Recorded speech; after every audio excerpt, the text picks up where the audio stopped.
Muy buenas y bienvenidas todas y todos al episodio número 118 de Onda Felicidad.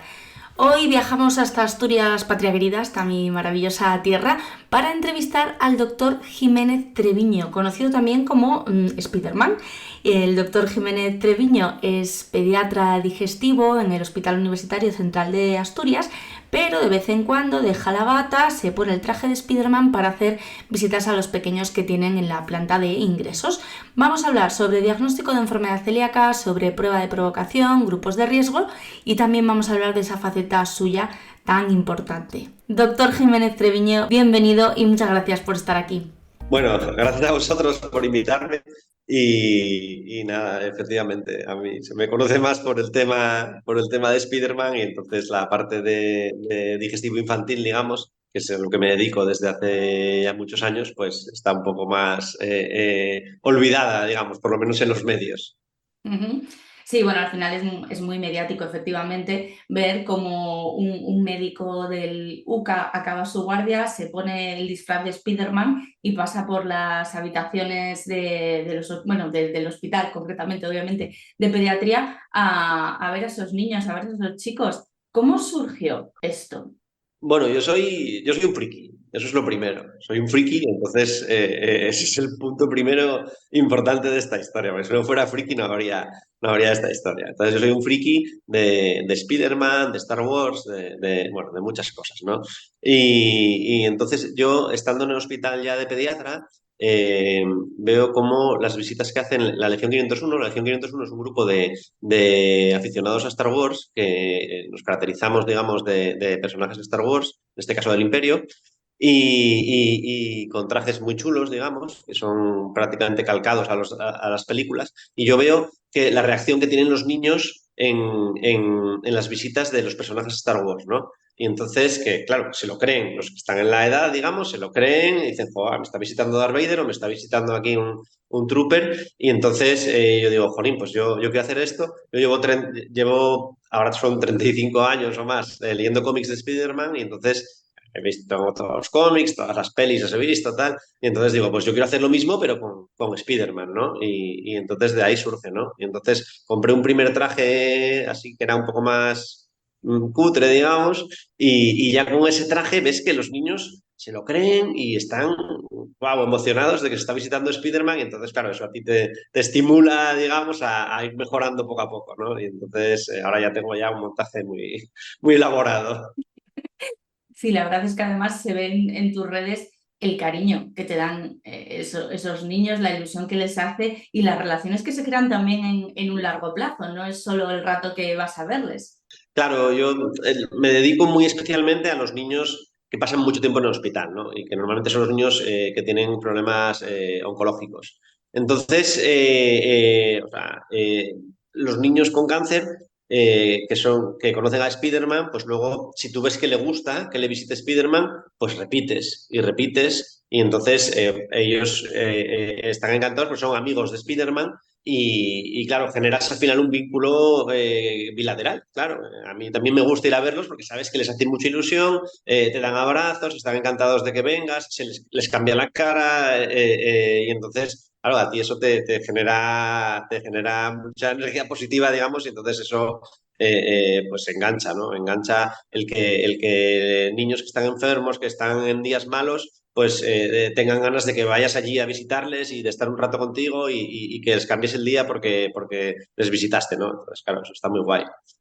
Eso se llama vocación con mayúsculas, subrayado y en negrita, porque efectivamente es algo también complicado, es duro. Tú eres médico y conoces también situaciones muy complejas, pero bueno, acabar una guardia complicada y ponerte ese traje a veces puede, entiendo, ¿no? Costar cuando vas a ver a niños que tienen situaciones pues, difíciles. Claro, aquí hay eso, efectivamente, yo cuando hago la guardia, muchas veces estás muy cansado y dices, mira, hoy paso de Spider-Man. Pero alguna vez, pues yo qué sé, te escribió alguien, hoy por ejemplo me ha escrito, pues que se opera un niño y que es muy fan y que le encantaría, o sea, el niño no sabe nada, pero si puede ir Spider-Man a verle y tal. Entonces, pues dices, bueno, ya quedé en que iba a ir Spider-Man, pues pones el traje. Estás cansado, no tienes ninguna gana, pero desde te pones el traje y que empiezas a ver a los niños sonreír a tal, te da un subidón de energía, digamos, ¿no? O sea, porque esto es bilateral. Ellos les encanta, pero a mí me aporta mucho y entonces a mí me da un subidón también el ver que ellos están ahí disfrutándolo, el que están emocionados, el que, wow, o sea, yo te digo, muchas veces que estás cansado, incluso guardias malas, que ha habido a lo mejor pues, algún niño que falleció, que estás de bajón total y al ponerte el traje, pues te cambia un poco la perspectiva, ¿no? Te cambia un poco la perspectiva, entonces, como digo yo siempre, a mí me aporta mucho esto, no es que haga algo altruista y maravilloso, sino que es bueno para las dos partes, digamos. Que tú también recibes, efectivamente, y que eso hace que, bueno, pues al final ese cansancio se vea un poco más lejano y todo merezca la pena. Sí, sí, y luego la otra parte que dices, ¿no? Lo que hablábamos antes, generas una relación con esos niños y con esas familias. Tú te das cuenta, yo soy muy empático y te das cuenta de cuando las familias y a los niños les gusta que vayas y incluso a veces muchas familias les gusta que vayas sin disfrazar también, ¿no? Pues a charlar un rato con ellos o a estar un rato con ellos. Y al final, claro, muchos de estos niños pues no van bien y te los llevas para casa, claro, te los llevas para casa. Pero bueno, como digo yo, siempre es mucho más lo positivo que lo negativo. Pero claro, lo negativo es que te implicas en unos niños que directamente no son de digestivo, no son de mi especialidad. El 80% de estos niños con los que me implico no tendría por qué verlos ni conocerlos y al final los conozco a todos. Y claro, no todos van bien. Y entonces, pues eso te lo llevas para casa.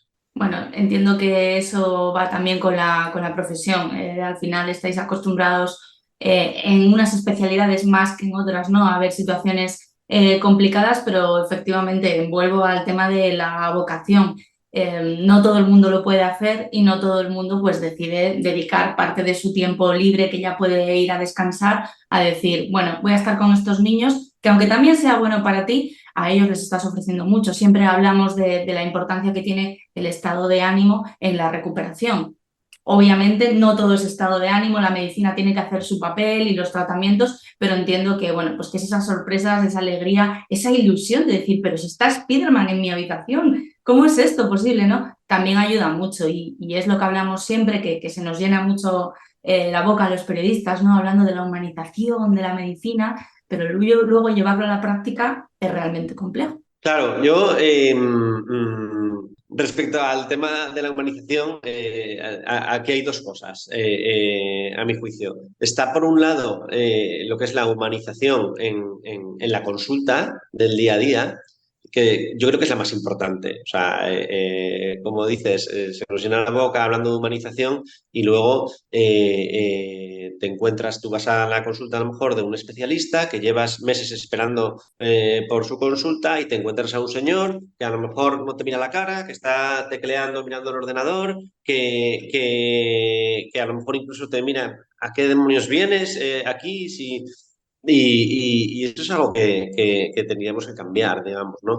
Lo que pasa es que también a la administración se le llena la boca con la humanización y yo siempre lo digo muchas veces también en mis charlas que la humanización requiere tiempo. Requiere tiempo. Entonces, si tú tienes, yo he trabajado en primaria, donde yo tenía a lo mejor 50 o 60 niños para atender en una mañana. Entonces, si tú estás viendo 60 niños y tienes como 3 minutos por niño, es imposible que seas simpático, que seas agradable, que les escuches para intentar de verdad ver cuál es el problema que hay detrás de lo que te están planteando, que les hagas entender que les entiendes, que les expliques las cosas. Es que eso es lo que debe ser un médico. Un médico debe tener tiempo para profundizar en lo que tú le dices, explicaros las cosas. Cuando hablamos, pues el tema de los celíacos, ¿no? Lo hablábamos el otro día tú y yo. No es lo mismo que te digan dieta sin gluten a que te digan, mira, el gluten está en estos alimentos, la contaminación puede ser de esta forma, mi recomendación en casa es que tengáis una vajilla especial, bla, bla, bla. Todo eso requiere tiempo y si tienes 5 minutos por niño es que es imposible. Entonces van a salir de allí diciendo, joder, o sea, como si no hubiera ido a la consulta, después de X meses de espera, ¿no? Entonces, la humanización requiere tiempo. La visita de Spiderman no va a cambiar el pronóstico de un niño, pero sí hace que esté en el hospital más a gusto. Es decir, yo tengo niños que me han dicho los padres, he estado a lo mejor semanas sin ir a Spiderman, porque estaba yo de vacaciones, y entonces de llegar Spiderman a verlo, dice, hombre, Spiderman, menos mal, Menos mal que por fin vienes porque viene todos los días al hospital a poner la quimio, en plan, ¿estará Spiderman hoy? Entonces, claro, el niño, el que se convierte en amigo de Spiderman, va al hospital con ganas de ver a Spiderman y no está pensando en me van a pinchar o lo voy a pasar mal, sino a ver si viene Spiderman o a ver si estoy un rato con Spiderman, ¿no? Y eso, lógicamente, a ti te llena mucho, claro. Claro, es también humanizar de otra manera, pero bueno, al final el gran problema es lo que tú comentas, la consulta, el día a día de tengo 3 minutos en atención primaria, tengo un poquito más en atención especializada y siempre se está hablando de jornadas de humanizar, humanización de la medicina. El problema es de base, es lo que tú dices, ¿no? El tiempo. ¿Cómo solucionamos esto con las condiciones que además tenéis a día de hoy los profesionales? Claro, ese es el tema, el tema fundamental, o sea, que tienen que darse cuenta que los médicos tienen que tener tiempo, pero no solo los médicos, porque la humanización, por ejemplo, en la planta, como digo yo, la humanización en la planta fundamentalmente es por el personal de enfermería.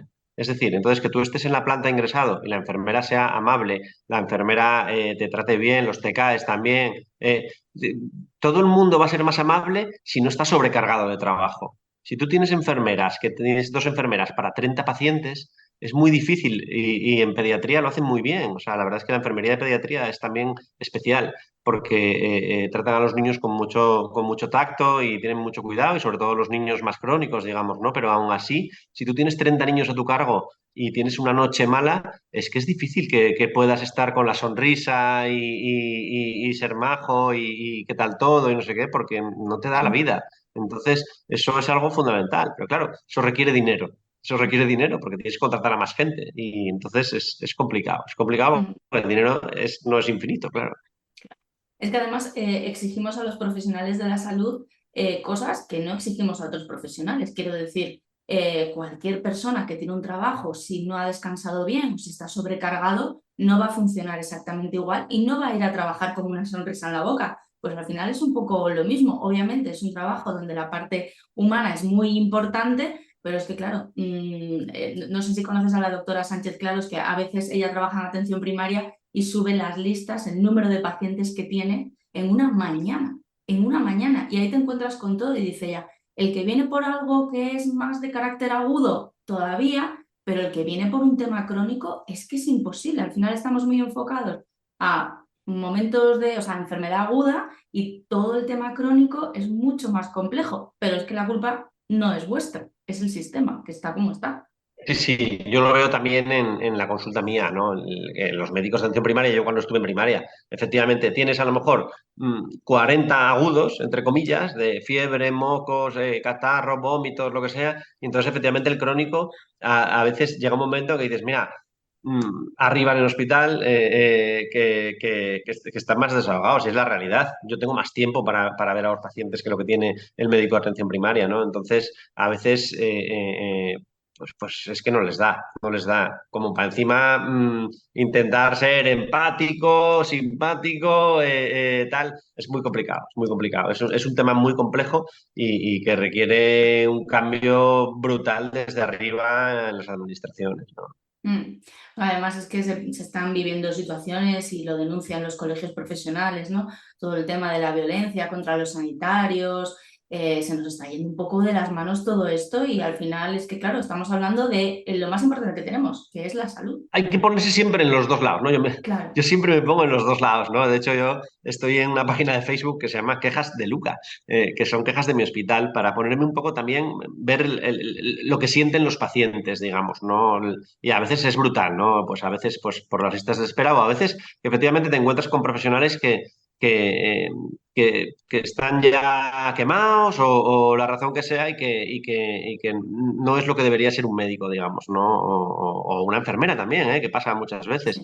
enfermera, auxiliares, o en el hospital mismo, en el hospital mismo muchas veces recuerdo mucho cuando mi mujer dio a luz, tenemos tres hijos, y me acuerdo de mi mujer cuando dio a luz, no me acuerdo cuál ya, que a las 2 o 3 de la mañana pues vino una compañera en la habitación, le tocó una compañera pues que tenía, no sé si era un aborto o algún tema así, y estuvo horas con dolor, digamos, en la cama de al lado, pues gritando, llorando de dolor, y mi mujer, bueno, pues ahí estaba al lado.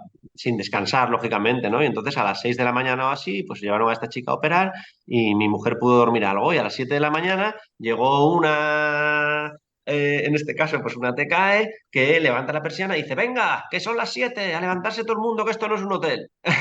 Claro, eso no es humanización, ¿no? O sea, y de hecho, yo lo digo muchas veces también a los residentes y a las enfermeras, hay que respetar los descansos. Es decir, yo a veces cuando vas a pasar visita por la mañana, en una guardia o por la mañana, y ves que hay una madre y un niño dormidos, ese es el momento de la visita. Pero no les despiertes. Mira, ya vengo dentro de un rato, porque probablemente si están dormidos a las 11 de la mañana es porque pasaron una noche horrible. Y entonces, pero como es mi momento de visitarte ahora, es ahora o pierdes al médico. No, pues hay que tener también un poco de empatía y darte cuenta de que si está durmiendo a las 11 no es porque sea una vaga, seguro que no, es porque pasaron mala noche tanto el niño como ella y si este es el momento en el que están sin dolor o en este momento descansando, y voy yo porque me toca a mí mi visita y es lo que toca. Pues no, pues tendrás que adaptarte también tú y tu visita la dejas para luego. Precisamente por todas estas cosas que estamos viendo es todo tan complejo, ¿no? Porque al final la situación de cada persona cuando está en un hospital obviamente no es agradable, tienes, más allá de que puedas tener molestias, tienes miedo, tienes incertidumbre, a tu familia le pasa lo mismo, el profesional intenta hacer su trabajo lo mejor posible pero está sobrecargado, o sea, es que es un tema realmente complejo y bueno, pues por eso labores como la que tú haces fuera de ya de tu horario, que lo haces porque te apetece y porque sabes que ayuda a esos peques, es todavía más de ensalzar y es todavía más de agradecer. O sea que cuando edite el podcast le voy a poner aplausos al doctor Santiago Jiménez, que lo sepas. Bueno, que conste que lo hago fuera de mi horario y también en mi horario, ¿eh?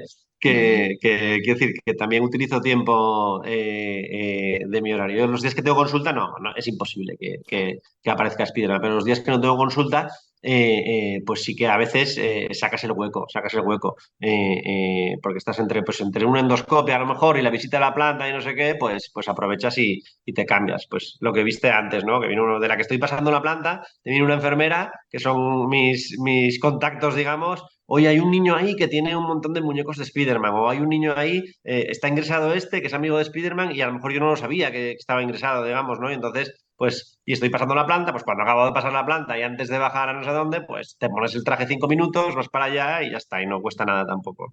Qué guay, qué guay. La verdad es que es de agradecer. Entiendo que más allá de los niños, también las familias tienen que estar muy agradecidas de que en momentos duros, pues bueno, pues consigas hacerles que durante un ratito se olviden del problema, disfruten, se lo pasen bien y luego cuando salgan de allí y vayan al cole digan, perdona, que es que he estado fuera, pero que me he hecho amigo de Spiderman. Que esto, ojito, ¿eh? Claro, claro, claro. Qué guay. Bueno, hablando de consulta, ya decía al principio que yo te conocía como Spiderman, que no sabía que, por ejemplo, pues tenías de compañero al doctor Juanjo Díaz Martín, que ha estado también en el podcast. Y bueno, es que te dedicas en tu día a día, eres pediatra especializado en digestivo, en gastroenterología, que es un poco lo que nos ha traído aquí a través de un mensaje de Instagram de Lore, actualiza este artículo que ya tiene unos añitos y hay que ponerlo al día. Lo vamos a actualizar gracias a esta entrevista porque vamos a hablar del diagnóstico de celiaquía en niños, que afortunadamente ha cambiado, es más rápido y sobre todo, en principio, cuando se cumplen determinados criterios que ahora vamos a ver, no necesita tantas pruebas y sobre todo que podemos evitar esa biopsia tan invasiva. ¿Te gusta la enfermedad celíaca como profesional? A mí me encanta la enfermedad celíaca. O sea, me parecen unos pacientes súper agradecidos porque cuando das con ello, digamos, evidentemente, la mejoría del niño que está enfermo, además, el celíaco clásico, en este caso, que son los que vemos de lactantes, ¿no? Es un niño muy enfermo y el cambio es radical, ¿no? Entonces, la mejoría es increíble y como algo tan fácil como una eliminación de un componente de los alimentos, digamos, puede hacer que un niño que si los ves muy evolucionados, son enfermos, muy enfermos, y que luego cambie para bien también, pues claro, da gusto, ¿no? Y luego, a nivel de la consulta del día a día, cuando hay un celíaco, estás en la consulta, enfermedad celíaca, y, ¡uf, qué bien! O sea, porque para nosotros es fácil. O sea, hay algunos casos que no, que son difíciles, pero el manejo del 80 o 90% de los celíacos es fácil, son pacientes muy agradecidos que vienen una vez al año y que además suele ser una consulta distendida, en el que pues resolvemos dudas, hablamos, además vas viendo a los niños desde que tienen 2 3 años hasta los 16 17 que les sueltas y entonces, bueno, les ves crecer y eso es muy bonito también, ¿no? Entonces, para nosotros los celíacos son pacientes que nos gustan mucho.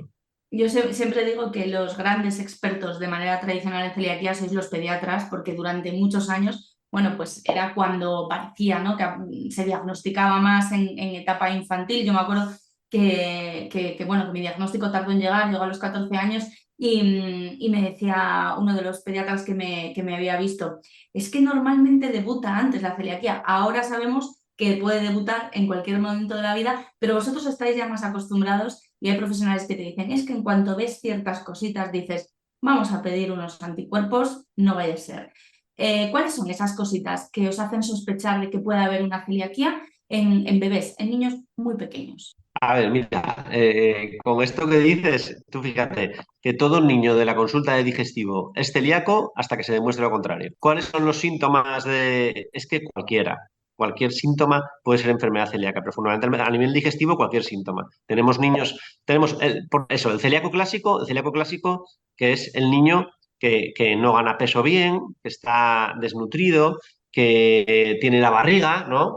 Como dicen los padres, parece un niño de África o un niño de Biafra, digamos, ¿no? Y es verdad, la distensión abdominal es muy marcada, hay una desnutrición proteica muy importante, de forma que tienen, como decimos también, el culo de pollo, o el culo, decía el otro día una residente, el culo libreta, el culo plano, digamos, ¿no? Que es que no tienen músculo prácticamente porque hay una desnutrición proteica importante, y luego está eso, la hinchazón abdominal, se le ven las costillas, digamos, ese es el celíaco clásico, ¿no? Y te cuentan, aparte también está la irritabilidad, que es un niño que está irritable, que duerme mal, bueno, ese es el más fácil de diagnosticar realmente, ¿no? Porque ya hay una sensibilización también en la atención primaria y entonces es muy fácil, es muy raro que a ese niño no le hayan hecho unos anticuerpos antes de mandarnos a la consulta. De hecho, la mayoría de esos niños vienen ya prácticamente casi diagnosticados de atención primaria, ¿no? Y luego está el que más encontráis ya en adultos, que sería el oligosintomático, ¿no? El oligosintomático que es, pues, normalmente en la consulta, ¿cuáles son los, pues, dolor abdominal recurrente o diarrea crónica?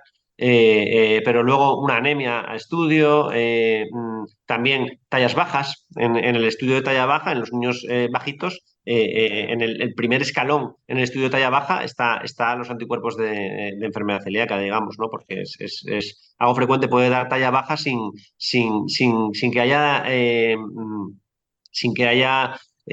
molestias digestivas, digamos, ¿no? Que la única sintomatología sea la talla baja, ¿no? Entonces, los endocrinos, que son los que llevan la talla baja, en el estudio de endocrinología, el primer estudio que se haga de talla baja, ya tiene que estar los anticuerpos antitransglutaminasa, ¿no? O sea que, pero fundamentalmente en la consulta digestiva lo que vemos es dolor de barriga, diarrea crónica, a veces reflujo también, vómitos, etcétera, y luego pérdida de peso o no ganancia de peso, etcétera.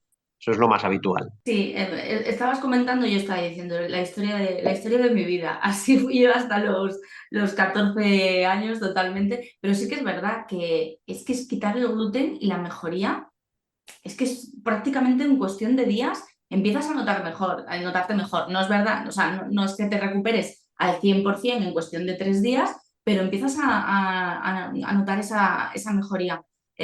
¿Cómo evolucionan los niños después del diagnóstico? Ahora vamos a ver el diagnóstico. Esa mejoría es así, no es solo cosa mía, ¿no? Sí, sí, sí. El 90-95% de los niños evolucionan así. Normalmente los padres lo contáis muy bien. En pocos días empiezas a notar mejoría en el niño, sobre todo cuanta más sintomatología tenga, es decir, los celíacos clásicos, los que están desnutridos, esos rápidamente empiezan a notar, primero muchas veces notan el cambio de carácter, empieza a comer mejor y luego empieza a engordar. Nosotros tenemos en pediatría, sabes que se usan las gráficas, ¿no? Las gráficas de peso y talla para ver que el niño vaya por los percentiles y entonces es un niño que ves que se ha descanalizado, es decir, que ha ido perdiendo percentiles y de repente ves cómo sube en la gráfica otra vez de forma muy llamativa, hasta el punto que normalmente en la revisión del año, por ejemplo, ha habido una recuperación prácticamente completa del peso que se había perdido o de que se había dejado de ganar, digamos, ¿no? Y la talla va con un poquito más de retraso, pero también la recuperan. Normalmente, si se ha diagnosticado de pequeño, pues la talla la recuperan completamente, tampoco tienen ningún problema en la talla. Ya si diagnosticas, como es tu caso, digamos, si a lo mejor llevas arrastrando una enfermedad celíaca desde los 2 años y te diagnostican con 14, es posible que a lo mejor no recuperes la talla que tenías que potencialmente podías haber tenido, porque, claro, son muchos años sin crecer, ¿no? Y luego, una vez que se cierra el cartílago de crecimiento, ya no se crece, ¿no? Entonces, eso sí es un problema. El celíaco lo diagnosticado durante muchos años, digamos, en la edad de crecer.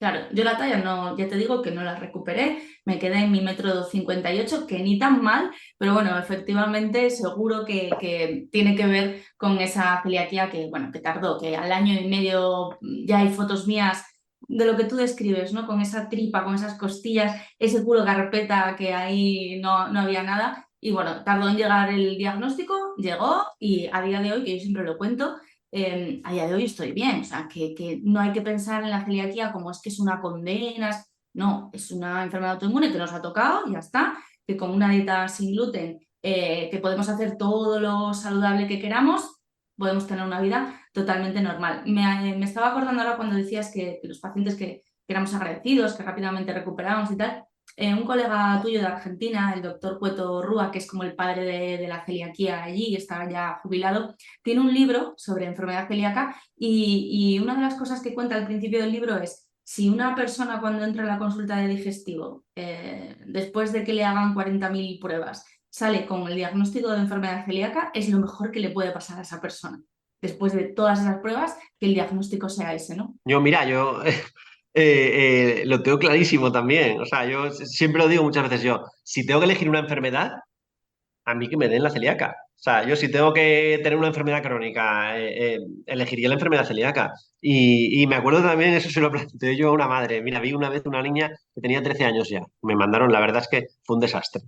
El pediatra de primaria bastante mal, pero había pasado por el hospital también y tampoco se habían hecho las cosas bien. Y me la mandaron desde un médico privado. En este caso, bueno, el doctor Ramos, que es mi maestro, el doctor Ramos, que ya se había, yo lo sustituí, él se había jubilado y lo vio en la consulta privada y me dijo, Santi, mira, si puedes ver esta niña porque a mí no me gusta nada y yo creo que esta niña tiene algo importante. Entonces, tú veías la gráfica de esa niña, era una niña que con 2 años estaba en el percentil 90 de peso y talla y a lo largo de los años iba perdiendo percentiles y con 13 años estaba en el percentil 10. Es decir, había ido bajando la gráfica poco a poco, poco a poco, y su pediatra le decía que, oye, cada uno, hay niños más altos y más bajos y cada uno es como es. Y yo, sí, claro, cada uno es como es, pero es que esta niña a los 2 años era un percentil 90. Entonces, y me acuerdo perfectamente que cuando la vi la gráfica, vi a la niña que tenía ya signos de desnutrición claros y tal, se lo dije a la madre y yo, uff, dos cosas te digo que puede tener tu hija, que sea, puede ser celíaca o puede ser una enfermedad de Crohn. Las dos cosas pueden ser. Vamos a hacer las pruebas y yo, a ver si hay suerte y es celíaca, porque efectivamente, como decía el compañero argentino, es lo mejor que nos puede pasar porque es una enfermedad en la que una vez que la diagnosticas, digamos, la evolución es buenísima y la calidad de vida, eso lo sabes tú más que yo, pero vale que está un poco mermada, sobre todo en las salidas fuera, quizás, ¿no? Y Sí. a nivel infantil, pues los cumpleaños, los colegios, ahí hay un detrimento ahí en la calidad de vida, pero en general es una calidad de vida buenísima, sin tomar medicamentos de forma crónica, quiero decir que es una enfermedad crónica muy, muy agradecida. Totalmente. Hace unos años el diagnóstico de la enfermedad celíaca en niños pues era como el de adultos. Sabemos que en adultos no hay una única prueba para diagnosticarla, que el paciente debe estar consumiendo gluten mientras hace esas pruebas, pero en niños ha cambiado bastante, por fortuna, porque efectivamente, bueno, pues en muchos casos pueden evitar esa biopsia intestinal. ¿Cómo es el proceso? Empezamos con esa sospecha clínica porque vemos síntomas compatibles con enfermedad celíaca. Los siguientes son anticuerpos en sangre. Eso es, vamos a ver, ha cambiado mucho gracias a la mejoría de las técnicas de inmunología, ¿no? Entonces, los anticuerpos transluminasa, que ya llevan muchos años que son muy poderosos, digamos, para el diagnóstico, pues en niños, digamos que la sensibilidad y la especificidad es tan alta ya de los anticuerpos que solo con test serológicos, con anticuerpos antitransglutaminasa con determinada cifra, es suficiente para diagnosticar a un niño de enfermedad celíaca sin realizar la biopsia. ¿Esto cómo surge? Pues en torno al 2008, 2007 empezaron a salir muchos estudios en los que se veía que comparando anticuerpos y biopsias, se veía que cuando tenías unos antitransglutaminasa mayores de 100, el 99% prácticamente de los niños de esos estudios tenían la biopsia compatible, ¿no? Entonces nos empezamos a plantear, nosotros los digestivos ya infantiles, si merece la pena hacer la biopsia en los niños que tienen una clínica típica, que lo ves, el celíaco clásico, que tiene genética positiva, anticuerpos súper positivos, y sé que me voy a encontrar con la biopsia positiva. Y los estudios lo avalaban, ¿no? Entonces, nosotros empezamos como a hacerlo fuera de la ley. Empezamos a hacerlo fuera de la ley, pues a partir de eso, 2008, 2009, que ya había muchísimos estudios, pues ya empezamos nosotros a decirles a las familias, oye, mira, tu hijo es prácticamente seguro que sea celíaco. Ahora mismo habría que hacer una biopsia por protocolo, pero la verdad es que los estudios van en esta dirección y dicen que prácticamente el 100% de los niños que se les hace con estos anticuerpos que tiene tu hijo va a ser celíaco, ¿no? Entonces, ¿para qué vamos a someterle a la biopsia? Más que además, luego encima quitas el gluten, bajan los anticuerpos, quiero decir que es que al final blanco y en botella, ¿no? Y entonces, en el 2011, en la ESGAN, en la reunión europea, que tuve la suerte de estar allí, ya era un clamor. En los digestivos infantiles ya queríamos que se quitara la biopsia en unos casos determinados y ya se logró, ¿no? Y entonces en ese momento se permitió no hacer biopsia a los niños que tenían genética positiva, que tenían anticuerpos más de 10 veces el valor superior del laboratorio de los antitransglutaminasa. Es muy importante porque los antigliadina no. Los antigliadina son muy inespecíficos y nos dan mucha guerra de falsos positivos. Entonces, tiene que ser antitransglutaminasa y más de 10 veces el valor superior del laboratorio. Entonces, en el UCA, por ejemplo, que el valor es 15, pues sería antitransglutaminasa de más de 150. Y una confirmación con antiendomisio positivos. Los antiendomisios son los más específicos de todos y tienes que tener también antiendomisio positivos. Entonces, Pero en aquel momento, en el 2011, si tienes genética positiva, anticuerpos más de 10 veces el valor superior de antitransglutaminasa y antiendomisio positivos y clínica compatible, podías diagnosticar sin biopsia. Bien, los, todo esto perdón, es... Sí, sí, nada, te perdón. quería preguntar, ¿los antiendomisios simplemente es positivo o negativo? No se cuantifican. Sí, a ver, sí se cuantifican. Los antiendomisios son, como digo yo, semicuantitativos. Vale. Semicuantitativos. Bueno, como digo yo, no. Son semicuantitativos. ¿Qué quiere decir eso? Los antiendomisios realmente es un positivo o negativo, pero es un tema curioso, que mira, que ya que estás, te lo voy a explicar porque es chulo. Los antiendomisios son por inmunofluorescencia. Ujú. Inmunofluorescencia, ¿qué quiere decir? Entonces, yo tengo la muestra de sangre del paciente, ¿vale? Y he hecho un reactivo que si hay anticuerpos sale fluorescente cuando yo he hecho ese reactivo en el microscopio, ¿vale? Bien, entonces eso sería positivo en la sangre pura del paciente, digamos, en el plasma en este caso, ¿vale? Bien, yo ahora cojo esa sangre y la diluyo a la mitad, Ujú. ¿vale? La diluyo a la mitad, echo suero y sangre. Y vuelvo a echarlo en el portaobjetos, vuelvo a echar el reactivo y sigue siendo positivo, sigo viendo la fluorescencia. A eso se llama positivo un medio, ¿vale? Un medio, una dilución, un medio, ¿vale? Ahora cojo esa sangre, que es medio sangre, medio suero, y vuelvo a coger y la vuelvo a diluir a un medio, que sería a un cuarto. Vuelvo a Ujú. mirar, sigue siendo positivo, positivo un cuarto, y así vas bajando, un octavo, un 16avo, un 32avo. Entonces, aunque son positivos o negativos, el laboratorio te dice positivo un octavo y positivo 1/640avos. Entonces, el que es positivo 1/640avos, que eso es la mayoría de los que vemos positivos la mayoría de los que tienen antitransglutaminasa de más de 150 tienen un antiendomisio de 1,640, digamos. Es decir, se ha diluido esa sangre 640 veces y sigo viendo la fluorescencia esa. Es decir, aquello es aguachirri, como digo yo, y aún así hay tal volumen de anticuerpos que ya te digo que aunque no se miden en 5.000, pues sí sabes que les han hecho un montón de diluciones y siguen dando positivo. Es decir, que la concentración de anticuerpos en esa sangre es muy alta, digamos, ¿no? Entonces, Ujú. sí hay, por eso se llaman semicuantitativos, digamos, porque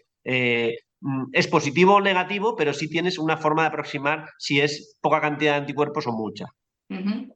Vale, es que a veces nos preguntan, ¿no? Esta es la analítica, antiendomisio tal, transglutaminasa, a veces sale todo negativo, de repente sale la gliadina positiva y como tú dices, pues es un poco, espérate, ¿qué pasa aquí? Para el diagnóstico, en estos momentos, en el 2011, era esa transglutaminasa por encima de 10, ese antiendomisio positivo, la genética y la clínica. Eso era hasta hace unos añitos, ¿no? Eso es, eso es. Nosotros hablábamos de, en ese momento, lo comparábamos cuando dábamos charlas, de que tienes una mesa y hay 4 patas en la mesa, ¿vale? 4 patas en la mesa. La pata 1, genética. La pata 2, biopsia. La pata 3, anticuerpos, la serología. Y la pata 4, la clínica. Y entonces decías, puedes diagnosticar enfermedad celíaca si tienes 3 patas. Si tienes 3 patas. Es decir, la mesa no se cae con 3 patas. Con 2 patas ya no aguanta la mesa, pero con 3 patas aguanta. Entonces, si yo tengo genética, más anticuerpos, más clínica, puedo prescindir de la 4 pata, en este caso que es la biopsia. Y Claro. entonces, de aquella, efectivamente, si por ejemplo el paciente no tenía clínica, había que hacer biopsia, porque solo tengo 2 patas, ¿vale? Si no Claro. tenía clínica, había que hacer biopsia. Si los anticuerpos no son más de 150, tengo que hacer biopsia. Y si la genética es negativa, la repites porque es Porque a ver qué excepcional. pasa, sí. Normalmente el que tiene los anticuerpos positivos es súper raro que tenga la genética negativa. Normalmente sí que íbamos al laboratorio y decíamos, oye, repetir esta genética porque seguro que está mal, porque he tenido una pinta de que sea celíaco y entonces Claro. normalmente la repetían y daba positivo porque a veces, bueno, hay errores en la técnica, ¿no? O sea que la Sí. genética negativa es excepcional. O sea, si tienes un niño con unos anticuerpos súper altos, la genética va a ser positiva casi seguro, vamos. Al final con esta metodología se agiliza muchísimo el proceso, ¿no? Porque las biopsias, más allá de que sean invasivas, que no pasa nada, que no se dais y no nos enteramos, pero obviamente en un niño de 3 años, pues es una técnica que entiendo que sobre todo a los padres, ¿no? Les da como cosilla, se acortan mucho los plazos, porque en el momento en el que tienes esto, que son análisis mucho más rápidos, empieza ya la dieta sin gluten. No tienes que esperar a que te llamen para la biopsia, que a veces puede pasar tiempo, ¿no? Al final se agiliza muchísimo el procedimiento. Está claro, son las dos cosas. Por un lado, agilizas el diagnóstico y empiezas antes con el tratamiento. Y por otra parte, efectivamente, una endoscopia, los niños hacemos las endoscopias con sedación. Una endoscopia con sedación, pues es una técnica, uno, la endoscopia es invasiva y dos, la sedación tiene sus riesgos también. O sea, aunque hacemos como churros, digamos, entre comillas, y la Sí. hacemos todas las semanas, pero al final, como digo yo, bueno, le puede pasar a uno de cada 1.000, pero ese uno es alguien. Y si puedes pasar No es sin un ello, número. digamos, pues mejor y meterte en el riesgo. Hasta hace poco, yo cuando hacía colonoscopias, se perfora uno entre cada 1.000 y uno de cada 5.000. Y nunca es que no se ha perforado ningún niño y no se va a perforar el tuyo, pero alguno pasará. Y me ha pasado hace relativamente poco, pues se perforó un niño, ¿no? Y claro, tiene que tocar y ese uno es alguien. Entonces, si no hay que hacerlo, es mejor, si se puede no hacer, digamos, y tienes una seguridad de tal, pues mejor no hacerlo. O sea, está claro. Las técnicas invasivas y las sedaciones tienen sus riesgos y aunque son muy seguras, pues puede pasar. Y como pues siempre es mejor, si realmente lo puedo hacer sin riesgo, que en este caso sería con la analítica, pues mucho mejor. Claro. Entiendo que entonces a día de hoy, que ahora vamos a repasar cómo están las cosas a día de hoy, si no veis necesidad de biopsia, no vais a pedir biopsia. Porque muchos padres nos dicen, es No, que no, para yo, nada. claro, yo me quedo más tranquilo si le biopsian. Y dices, si el médico te ha dicho que está todo ok y que el diagnóstico es certero, no necesitas ver el intestino. Siempre hablamos de niños, en adultos la película es diferente, ¿no? Sí, está claro, o sea, pero también es importante que el médico sepa de lo que habla, claro, porque a veces también nos llegan niños en los que por una antigliadina les han quitado el gluten o por una genética, ¿no? Es que como pone positivo aquí, enfermedad celíaca y por una genética te quitan el gluten, ¿no? Y entonces es una liada eso. Eso nos, es una liada luego para el desmontaje del tema, es muy complejo, ¿no? Entonces, pero si una persona que sabe de lo que habla te dice que con estos criterios no es necesario hacer una biopsia, es absurdo que busques hacerla. Porque, insisto, es que yo mismo, antes sí, antes cuando en los pacientes que, mira, el protocolo dice que hagamos, pero yo te recomiendo no hacer porque es casi seguro. Pero yo no me puedo negar en ese sentido. Pero yo ahora uno que es totalmente claro, si el padre quiere hacer la biopsia, yo sí me puedo negar. No, mira, yo no le voy a hacer a tu hijo algo que le puede hacer daño. Los criterios a día de hoy todavía son mejores, en el sentido de que permiten el diagnóstico más fácilmente. Explícanos cómo se diagnostica hoy, qué necesitamos para tener un diagnóstico correcto de enfermedad celíaca en niños. Vale, la evolución desde el 2011 hasta los criterios nuevos del 2020, básicamente ya no haría falta la genética y ya no hace falta la clínica tampoco. Es decir, un niño que tenga unos anticuerpos antitransglutaminasa más de 10 veces el valor superior del laboratorio. Eso sí, se exigen dos determinaciones distintas, más unos antiendomisio positivos es suficiente para diagnosticar de enfermedad celíaca. Y no haría falta ninguna otra prueba, salvo en los niños que tienen déficit de IgA. Si tienes déficit de IgA, la transglutaminasa no es tan buena, la transglutaminasa IgG, y entonces ahí sí se exige que se haga biopsia. Pero en el resto de niños no hace falta que tengan biopsia. Ahora bien, volvemos a lo de siempre. A lo que hablábamos antes, en este caso yo ahí sí a lo mejor utilizaría el matiz. Si tú tienes un niño completamente asintomático que te dicen que es celíaco, yo ahí sí entiendo, puedo entender y en ese caso sí apoyaría el, bueno, oye, aunque los criterios te dicen que no es necesario, si algún padre quiere, oye, yo pues, jo, es que yo, el niño asintomático, toda la vida sin gluten, si no tenía ningún síntoma, sí lo entiendo y me parece razonable hacerle una biopsia a ese niño. Aunque los criterios dicen que no, yo a ese niño sí lo veo razonable. Que a un niño completamente asintomático le hagamos una biopsia para asegurarnos, lo veo razonable. Sí, al final estamos dando el diagnóstico de una enfermedad crónica para toda la vida. Vamos a tener que Una convivir con enfermedad de por ello. vida claro, y aunque hemos dicho que es la enfermedad mejor que nos gustaría tener, pues al final exige muchas cosas para los niños. Niños que en los cumpleaños son los especiales, que padres que van a generar, bueno, no problema, pero pues en el cumpleaños hay que pensar en Pepito, que es celíaco, y no podemos llevar estas chuches.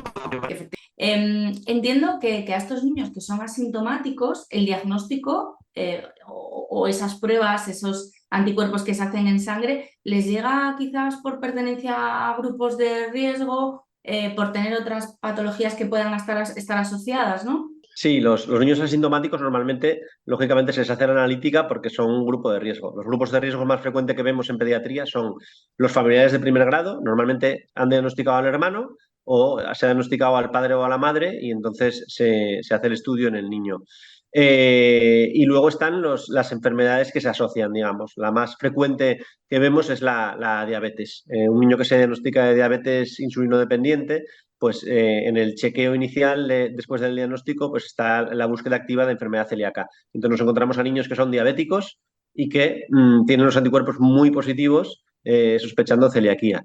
Claro, en estos niños es complicado. Es complicado a un niño que empieza con insulina, que tiene que hacer un cambio de vida total también en su dieta para adaptar una dieta adecuada para la diabetes, también tener que preocuparse por el gluten. Entonces, en estos niños, aunque teóricamente estaría diagnosticado, normalmente sí que a veces les ofrecemos el tema de la biopsia para tener a ciencia cierta el diagnóstico, porque es una faena también tener que andar preocupado, aparte de los hidratos de carbono, pues también por el gluten, ¿no? Entonces, son niños en los que sí que tienes un poco de, de, de de margen de, bueno, pues igual le hacemos una biopsia porque, aunque teóricamente por el protocolo no, Ujú. pero en la clínica diaria hay que ponerse en la piel del otro y, oye, si hay alguna posibilidad de que a lo mejor, oye, mira, igual no, pues vemos.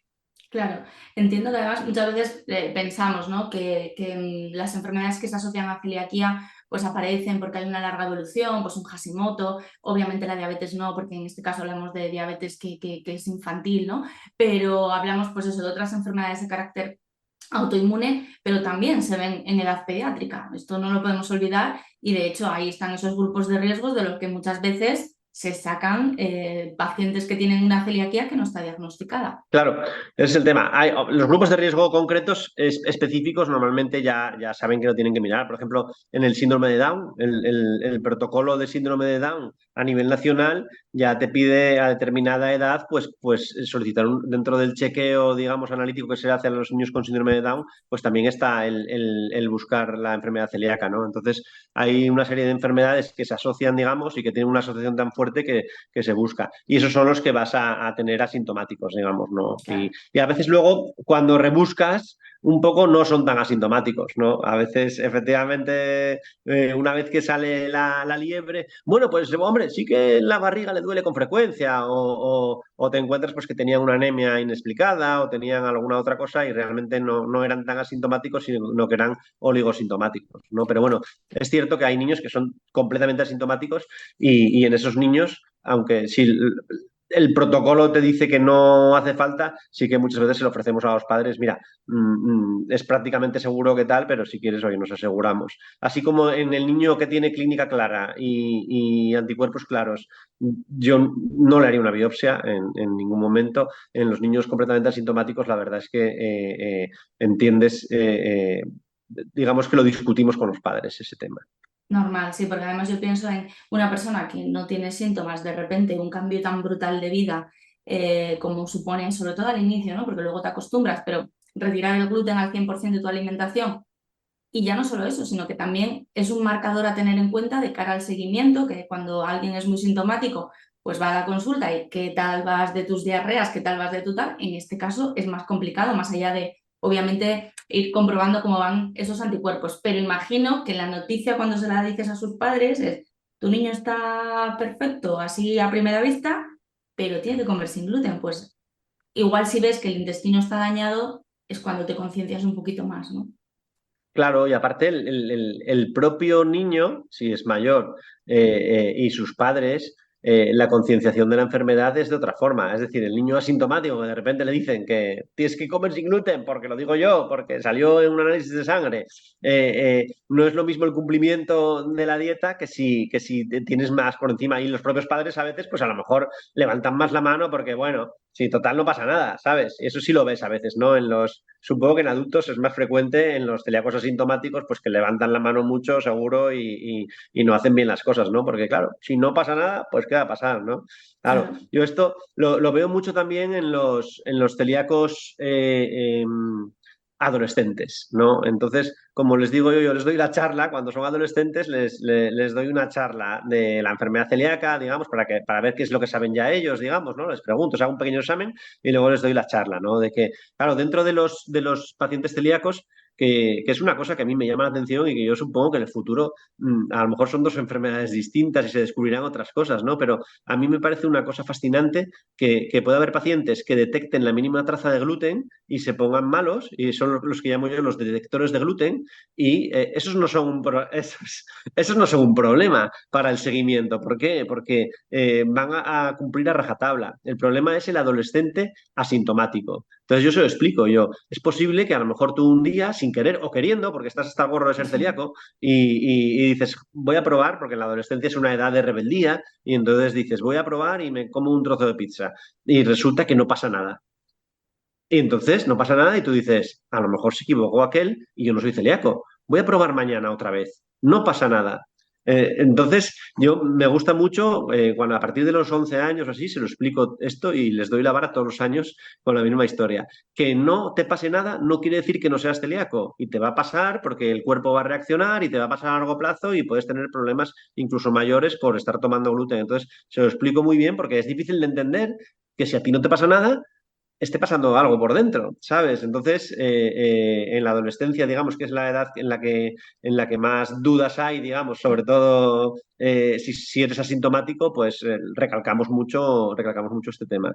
Claro, es importantísimo porque además estás en una etapa de la vida en la que quieres hacer lo mismo que tus amigos, ir a los mismos sitios, comer igual que ellos. Y tú estás diciendo, si es que a mí no me pasa absolutamente nada, yo no noto nada y me estoy privando de ciertas cosas, pues es ahí cuando la transgresión se convierte en una tentación diaria y efectivamente, pues ahí se necesita la labor, tanto en casa como vosotros, de decirle, oye, que si tienes un diagnóstico, esto es un tema serio que puede tener en un medio largo plazo complicaciones. Y yo que he sido adolescente celíaca recién diagnosticada, pero muy sintomática, o sea, no me, y a día de hoy me caen 2 migas en el plato y la tarde que paso, vamos, tremenda. Pero sí que he conocido gente de mi edad diagnosticada a la que no le pasaba absolutamente nada, no notaban absolutamente nada. Me acuerdo de una chica que me decía, yo los domingos, las crispetas de mi abuela. Y yo, madre de Dios. Y claro, yo pensaba eso, decía, que no puede ser celíaca. Esta chica no es celíaca, está mal diagnosticada. Luego con el tiempo te das cuenta de que hay gente que tenemos más síntomas y personas que tienen menos síntomas. Pero es así de compleja la celiaquía. Es que es compleja para todo, para el diagnóstico muchas veces y también para el tratamiento. Sí, y esto también a los padres hay que también insistirles mucho, ¿no? Porque muchas veces lo mismo, el padre que a lo mejor se equivocaron una vez o que tal y no hay conciencia. Y dices, no pasa nada, ¿no? Si no le pasa nada, ¿por qué vamos a andar con tanta historia? A veces también son los abuelos, no, mujer, ¿qué va a pasar por un poco? Y si realmente no le pasa nada, ellos a lo mejor se lo están dando sin decir nada, porque como ven que al niño no le pasa nada, ¿qué daño le va a hacer que tome un poco de gluten? ¿Sabes lo que te digo? Eso lo vemos. Y a veces vemos que normalmente en contra de mi género, digamos, suele ser cosa de los papás y no de las mamás, que los papás son los que dicen, es que esto de la celíaca es un invento de la madre. Eh, a mí me ha pasado más de una vez de tener que llamar a algún padre y decirle, oiga, haga el favor porque esto es algo importante porque los propios niños te dicen, no, pero cuando estoy con papá, da igual, le da igual si tiene gluten o no tiene gluten. Pero eso pasa mucho. En torno a la enfermedad celíaca hay mucha banalización, mucha de, qué exageración, no le pasa nada, pues eso, de vez en cuando le salen manchitas, lesiones en la piel, pero ya está. Yo eso lo sigo viendo a día de hoy, cuando yo llego a los sitios y digo, no, es que yo no puedo comer esto, o yo no vengo a comer, vengo a tomarme el café porque aquí no puedo comer y tal. Nada, qué exageración. Qué barbaridad, es que los celíacos, es que os creéis, es que tal, y es como que ojalá no fuese así. Ojalá yo, el día que me apetece comer lo que sea, me lo pudiese comer sin, ya no sin ponerme mala, sino sin tener toda esa respuesta inmunológica que tenemos, ¿no? Pero es que no es así, es un tema muy serio y yo siempre lo digo, no es una cosa que le afecte solo al paciente. Nuestros convivientes, las personas con las que estamos todos los días, compartimos cocina, cama, salón, lo que sea, tienen que echarnos una mano y tienen que entender que no lo hacemos porque queramos llamar la atención ni porque seamos unos caprichosos, sino es que nos va la salud en ello. O sea, igual que hablamos que la celiaquía es muy agradecida, hay que hacer las cosas bien y necesitamos apoyos, porque uno solo es muy complicado. A ver, es complicado, sobre todo, yo creo que fuera, ¿no? Cuando comes fuera, ¿no? Y Sí. entonces sigue habiendo desconocimiento. Ha mejorado mucho, ha mejorado un Mm. montón. En los últimos 20 años ha habido un cambio bastante importante, pero aún así sigue habiendo el concepto de que lo dicen muchas veces los pacientes y yo se lo digo también, dicen, pero ¿es alérgico o intolerante? Y tú, no, pues tú di alérgico, porque ellos saben perfectamente que un Súper alérgico se puede alérgico. morir y entonces al alérgico lo van a tener con mucho más cuidado el tema de las contaminaciones. Mm. Entonces tú, si te dicen alérgico o intolerante, di alérgico. Pero o es un poco celíaco o muy celíaco. No, no, es celíaco o no es celíaco y punto. O sea, y tienes que hacer las cosas bien y ya está, ¿no? Y efectivamente, y luego también hay gente que a veces celíacos efectivamente inconscientes o gente que se ha quitado el gluten porque no es celíaca, pero se ha quitado el gluten y se encuentra mejor, que son los que a lo mejor le dicen al camarero de turno, bueno, no pasa nada, sí, uy, es que esto se me contaminó, no pasa nada, no te preocupes que un poco puedo. Entonces, claro, el camarero, ¿con qué se va a quedar? ¿Se va a quedar con el que le dice no pasa nada, un poco puedo? ¿O se va a quedar con esta petarda que me dice que lo fría en otro, que lo Sí. friamos en una sartén aparte con el aceite, no sé qué? Claro, para ellos es más fácil, en la hostelería es más fácil contaminar, digamos, ¿no? Y entonces, si tengo dos grupos de pacientes y unos son tolerantes, entre comillas, y otros son unos petardos, pues dices, este es un petardo, pero fíjate, si es que todavía vino este otro celíaco y no hay problema ninguno, esta es que es un Claro. poco tiquismiquis, y es al revés, o sea, deberías hacerlo bien en todos. Es un gustazo escucharte, Santiago, porque es que es como si me lo estuviese diciendo otro celíaco. O sea, es lo que entre nosotros los pacientes lo hablamos muchas veces, el que no es celíaco y lo que hace es confundir a la hostelería y luego llego yo y me la lían y tal. pero no es normal que un profesional conozca esa parte del día a día también como la estás describiendo tú. De hecho, bueno, pues a veces les cuesta, ¿no? Dicen, pero ya todos los sitios te pone en la carta de alérgenos el gluten y dices, ya, pero eso puede tener contaminación y no me sirve. O sea, que te agradezco esa implicación que, bueno, creo que va contigo, ¿no? Toda la parte que hemos estado hablando de la empatía, de ponerte en el otro lugar, porque creo que escuchas mucho a tus pacientes y eso es muy de agradecer, de verdad. Hombre, como digo siempre, yo tengo mucha empatía. O sea, eso es así. Y como les digo a los niños, yo es mi superpoder, ¿no? Entonces, y se lo digo mucho a los residentes. Y yo, tú tienes que tratar de ponerte en la cabeza del que está enfrente, digamos, ¿no? Meterte en su piel y si lo entiendes bien, va a ser más fácil tanto la entrevista médica como el explicarle las cosas y saber qué es lo que le preocupa exactamente a esta persona. O sea, esas cosas son importantes. Y para mí también es importante, pues, enterarme de su día a día. Pues, entonces, por eso a mí me interesa tanto los problemas que tienen cuando van por ahí, digamos, ¿no? ¿Dónde lo hacen muy bien? Jo, aquí fenomenal. Pues claro, yo apunto ese sitio y cuando viene otro y te pregunta, pues lo recomiendo, digamos, ¿no? Y les llevo también, pues en redes hacéis una labor magnífica, pues les dirijo también a las redes que son de fiar, digamos, ¿no? Porque luego también hay muchas cosas por ahí que no son de fiar, ¿no? Pero claro, a mí me parece muy importante el saber lo que sufren, entre comillas, tus pacientes, las limitaciones que tienen en la vida diaria. Y a mí me gusta mucho, a mí es una parte muy importante, el charlar del día a día con el paciente y que él te cuente cuáles son sus limitaciones, digamos, ¿no? Para, dentro de lo que cabe, pues por lo menos entenderle y entender que efectivamente a veces puedes pensar que esto, efectivamente, hemos hablado. Yo elijo la celíaca, pero no es tan fácil, no es tan fácil. Y sobre todo cuando tienes que comer fuera, digamos, ¿no? Y en casa, pues con determinados lo que hablábamos, ¿no?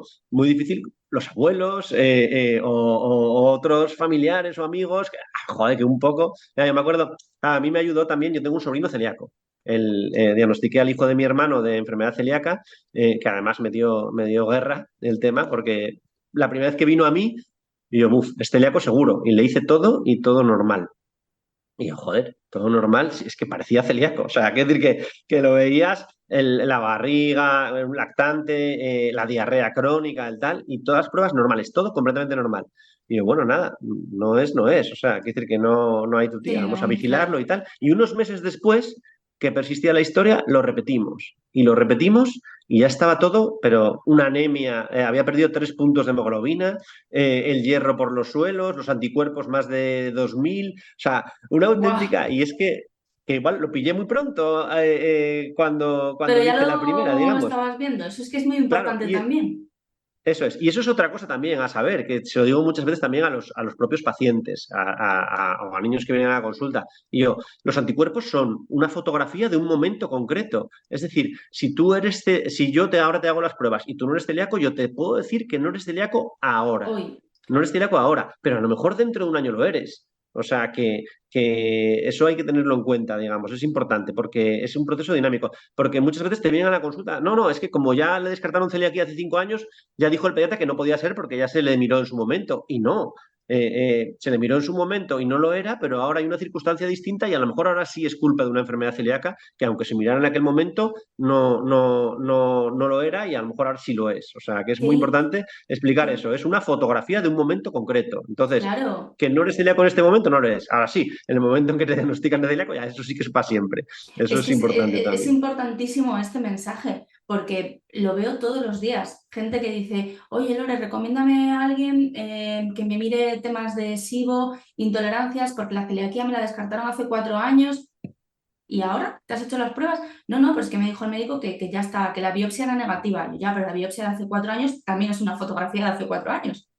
Si tienes riesgo genético, en este caso, pues era una chica que su madre era celíaca, su hermana era celíaca y ya tenía muchas papeletas, pero se la habían descartado. En el momento en el que hay riesgo genético, la enfermedad puede aparecer en cualquier momento de la vida y es muy bueno tener a un profesional al lado que lo sabe y si aparecen esos síntomas te va a decir, vamos a mirar, porque esto no se descarta para siempre, a no ser que la genética sea negativa, que entonces ahí ya es otro tema, ¿no?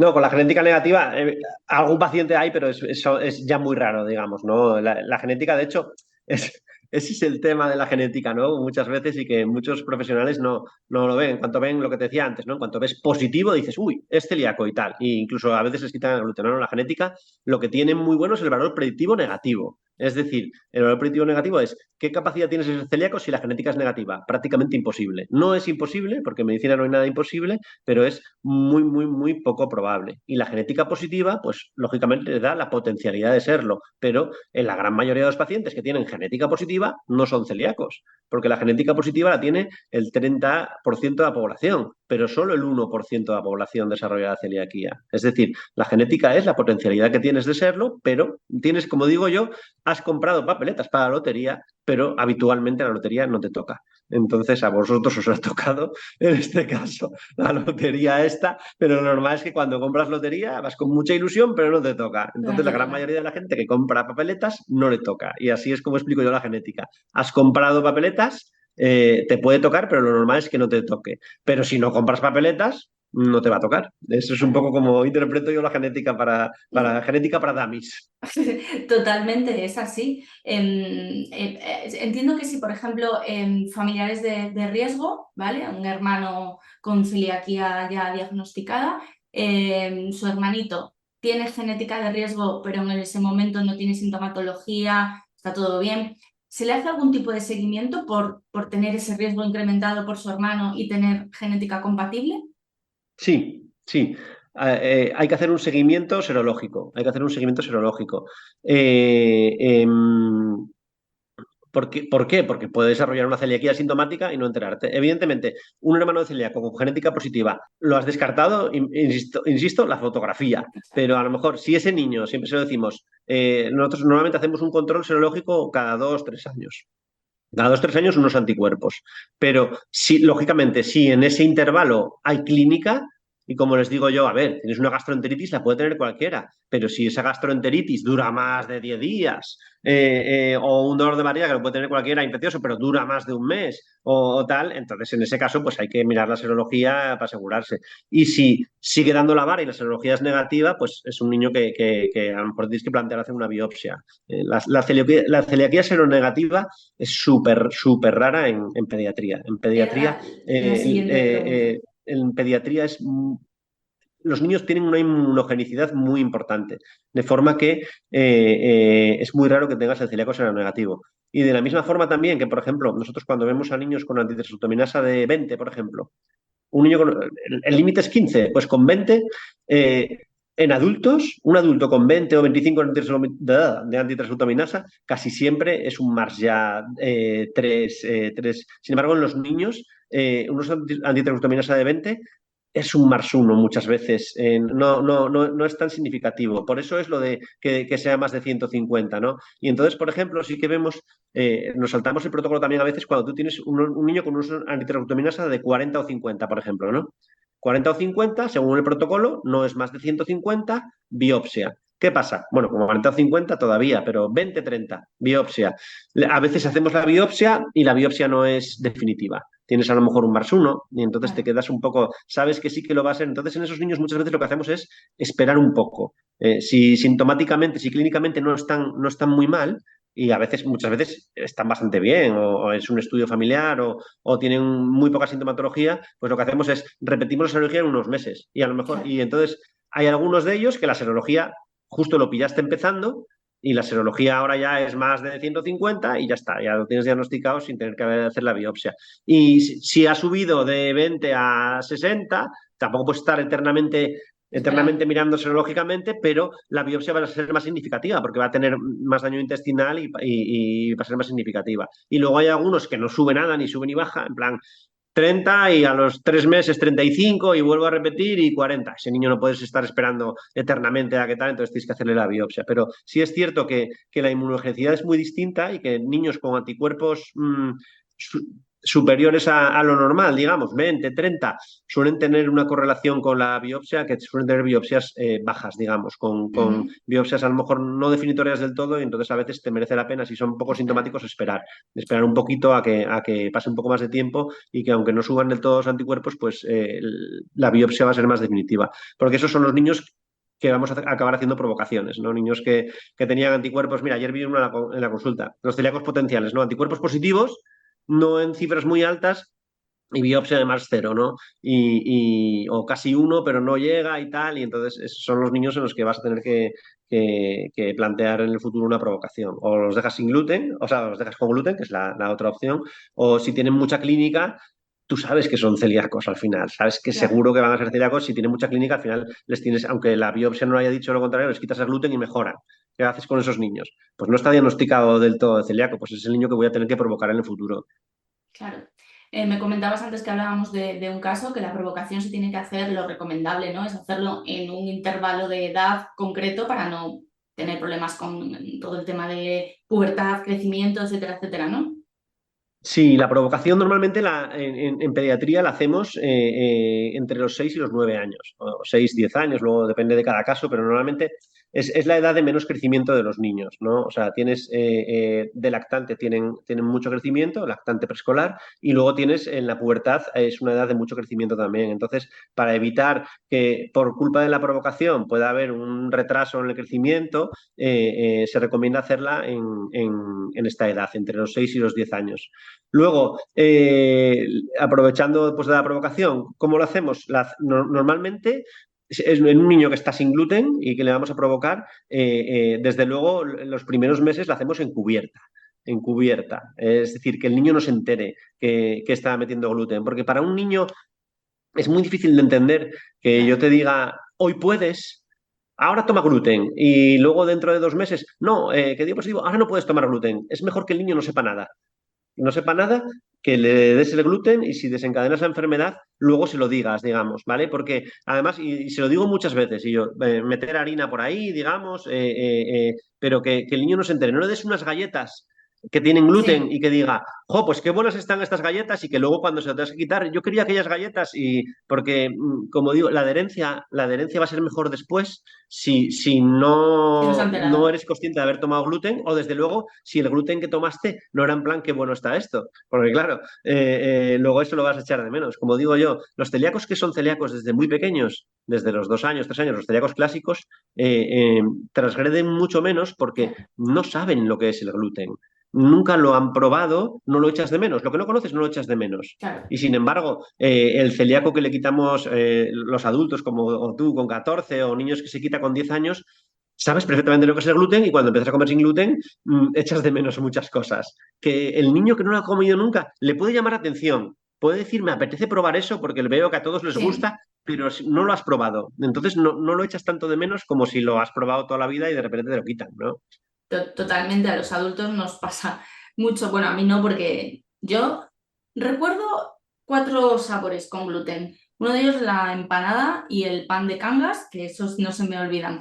Pero muchos adultos te dicen que no echan muchísimo de menos la cerveza, que con la cerveza no pueden. Y al final dices, a ver, mira, la cerveza es alcohol. Pues ya sabemos lo que pasa con el alcohol, ¿no? Ya hay cervezas sin gluten, pero muchas veces transgreden la dieta simplemente por tomarse una cerveza en personas adultas, porque más que les guste o les deje de gustar, es un hábito.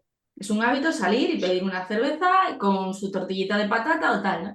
Entonces yo sí que es verdad que cuando hablas con mamás y papás dicen, no, si mi niño está acostumbradísimo, si no sabe lo que es el gluten, y él pregunta, es el pequeño celíaco Sí, el que los niños pregunta, que ¿pero están, puedo? sí, los niños que están desde pequeños son ellos los primeros que tienen la disciplina y les dan a lo mejor una chuche a alguien o no sé qué y va rápidamente a su madre a decirle, ¿puedo comer esto o no puedo comer? Y cuando ya saben leer ellos o cuando ya controlan ellos y ante la duda siempre es lo que les decimos a los padres y lo que les enseñan ellos también es si ante la duda di que no, porque si Exacto. no lo sabemos seguro, di que no, si no tienes tal, o pregunta, o di que no, si tienes dudas, digamos, ¿no? Que es un poco también lo que se dice a los adultos. ¿Tendrá gluten o no tendrá gluten? Pues o no lo cojo o me aseguro de que no lo tenga. Al final los niños son mucho más sencillos en este sentido, ¿no? Hay adultos que a veces que me escriben y me dicen, Lore, ¿esto lo puedo comer? Y de repente lo miras y dices, pues no las tengo todas conmigo, vamos a consultar con la marca. Y dice, bueno, yo es que ya me lo he comido y no me ha pasado nada. Y dices, no me Claro, sirve de pues argumento, no me sirve de no vale de argumento. argumento, no, no. La provocación lo que tiene por objetivo es comprobar que efectivamente el diagnóstico es acertado. Sí, vamos a ver, la provocación es efectivamente en un niño con una alta sospecha que se le quitó el gluten y que no cumplía todos los criterios. Volvemos a lo de antes. Vamos a diagnosticarte una enfermedad crónica de por vida que implica una serie de condicionantes en tu vida. Entonces hay que estar seguro de que tenemos esta enfermedad. Para eso es la provocación con gluten. ¿Qué ocurre con la provocación? La provocación ocurre en dos cosas. Ocurren dos cosas. Por un lado tenemos a los niños que son detectores de gluten. Entonces, ese niño que es detector de gluten, que a la mínima traza se pone malo, no le voy a poder hacer la provocación. La provocación exige varios meses de ingesta de gluten, digamos, para ver que suban los anticuerpos, pero en un niño que al primer día ya está vomitando, yo se lo digo a las madres, si ya ocurre que el primer día está vomitando, no sigas, es que no tiene sentido, si es muy sensible al gluten, me da igual, que sea celíaco o que sea una sensibilidad al gluten, pero al final tu hijo le sienta mal el gluten y lo que no vamos a estar es por cumplir el protocolo que el niño esté vomitando y con diarrea y con dolor de barriga durante meses, es absurdo. Y he visto gente que les ha dicho que hay que hacerlo y punto. Y eso no puede ser. No puedes tener una persona fastidiada durante meses para conseguir el diagnóstico. Yo entiendo en Inglaterra, por ejemplo, donde hay subvención para el celíaco que quieran tener los criterios todo por el libro porque te vas a beneficiar de una subvención, digamos, o de un beneficio económico. Pero aquí en España, que no tenemos prácticamente ningún tipo de ayuda, pues es absurdo. Tu hijo le sienta mal, claramente, llamémoslo celíaco, llamémoslo sensibilidad al gluten, pero claramente no podemos seguir adelante con esa provocación. Nosotros ahora tenemos lo del linfograma intraepitelial, que también se puede hacer en las biopsias a la gente que está sin gluten, digamos, ¿no? Y entonces, si yo no voy a hacer un linfograma a un niño, solo por hacerle porque al final lo mismo, es una endoscopia y una biopsia. Pero si por lo que sea a ese paciente celíaco dudoso le tenemos que hacer una endoscopia porque tiene lo que sea, pues podemos aprovechar y aunque esté sin gluten, hacerle el linfograma intraepitelial, que es otra de las pruebas, digamos, que tenemos por ahí para ayudarnos también, digamos, Claro, ¿no? en casos dudosos es fantástico porque me interesa mucho conocer y saber los hospitales en los que sí se practica, sí se pone a disposición de los pacientes, bueno, de los profesionales, ¿no? El linfograma porque es una herramienta muy útil, sobre todo en pacientes que ya han retirado el gluten de la dieta y no en todos los centros está disponible, no porque no haya citómetros, porque al final los citómetros los hematólogos los tienen sí o sí, pero bueno, pues porque a veces no se conoce que tiene esta aplicación también. O sea que me apunto que en el LUCA, hospital de referencia en el mundo mundial, tenéis ese linfograma y que, bueno, que es interesante saberlo tanto para niños como para adultos. Santiago Jiménez, doctor Santiago Jiménez, se nos ha ido el tiempo totalmente, sé que lo tienes complicado además esta mañana. Te agradezco muchísimo, infinito el rato, muchísimo de verdad, también tu labor, no solo en esa consulta de pediatra digestivo, sino también, bueno, todo lo que hemos hablado con los peques de Luca. Y te emplazo para cuando quieras volver, hablamos de lo que tú quieras, seguimos con la celiaquía, nos metemos, me da lo mismo, siempre es un gusto escucharte y estar contigo, o sea que de verdad que muchísimas gracias. Pues nada, yo como te dije, encantado de colaborar, gracias por invitarme y efectivamente aquí tú y yo charlando podemos echar la mañana entera y la tarde, ¿eh? O sea que efectivamente lo que haya quedado por ahí en el tintero quedamos otro día y seguimos charlando porque da gusto así. Fenomenal. Doctor Santiago Jiménez, muchísimas gracias y buen día. Chao, gracias a vosotros.